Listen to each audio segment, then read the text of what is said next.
31 October 2023 ला जे justice न्यायमूर्ती संदीप शिंदे कमिटी नेमलेली आहे ती शिंदे कमिटी रद्द करावी आणि 2023 नंतर दिलेले सर्व कुणबी प्रमाणपत्र त्याची छाननी करावी, बोगस प्रमाणपत्र रद्द करावे अशा प्रकारची मागणी घेऊन आम्ही वेगवेगळी आंदोलनं करतो आहोत. ती सांगायला हरकत नाही. 2 सप्टेंबर 2025 ला जेव्हा पहिला GR निघाला त्याच्यानंतर पहिली याचिका मुंबई उच्च न्यायालयामध्ये मी स्वतः सीमा संघटनेच्या वतीनं दाखल केली आणि त्या याचिकांच्या सुनावण्या न्यायालयीन प्रक्रियेप्रमाणे चालू आहेत. पुढची तारीख साधारण 6 नोव्हेंबरला आहे. न्यायालयीन लढाई आम्ही कायद्याच्या चौकटीमध्ये मांडणी करतो आहोत. सीमा संघटनेची महाराष्ट्रातली पहिली याचिका दाखल झाल्यानंतर आता नंतर दुसऱ्या 6 याचिका दाखल झालेल्या आहेत. अशा एकूण 7 याचिकांवर मुंबई उच्च न्यायालयाचे मुख्य न्यायमूर्ती यांच्यासमोर त्यांच्या खंडपीठासमोर सुनावण्या होत आहेत.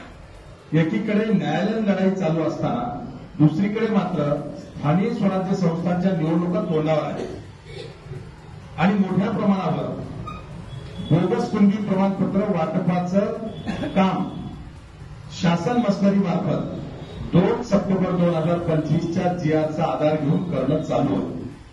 त्यामुळं येणाऱ्या स्थानिक स्वराज्य संस्थांच्या निवडणुकांमध्ये ओबीसी समाजाचं राजकीय आरक्षण हे 2 सप्टेंबर 2025च्या GRनं पूर्णपणे धोक्यात आणलंय, संपवलंय आणि म्हणून त्याला विरोध करण्यासाठी आम्ही रस्त्यावरची लढाई लढण्यासाठी मी जसा उल्लेख केला सीमा संघटनेने पहिली याचिका दाखल केली.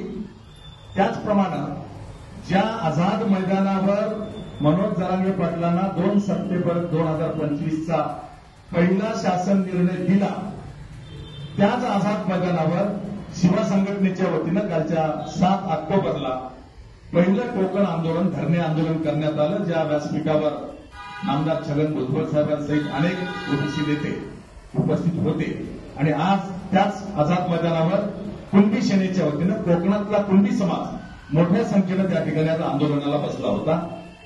पण हे टप्पे जे आहे, पहिलं आंदोलन आम्ही आझाद मैदानावर केलं 7 ऑक्टोबरला.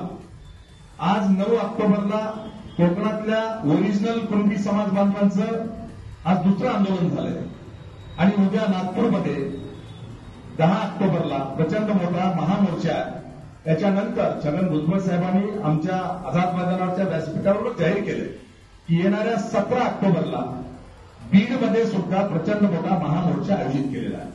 जो पावसामुळे अतिवृष्टीमुळे रद्द करण्यात आलेला महामेळावा होता बीडमधला तो पुन्हा 17 ऑक्टोबरला जाहीर करण्यात आलेला आहे. रस्त्यावरची लढाई आम्ही लढतो आहोत आणि म्हणून हा 2 सप्टेंबर 2025चा शासन निर्णय हा जसा ओबीसीवर अन्याय करणारा आहे तर दुसऱ्या बाजूला मराठ्यांची फसवणूक करणारा आहे असं आमचं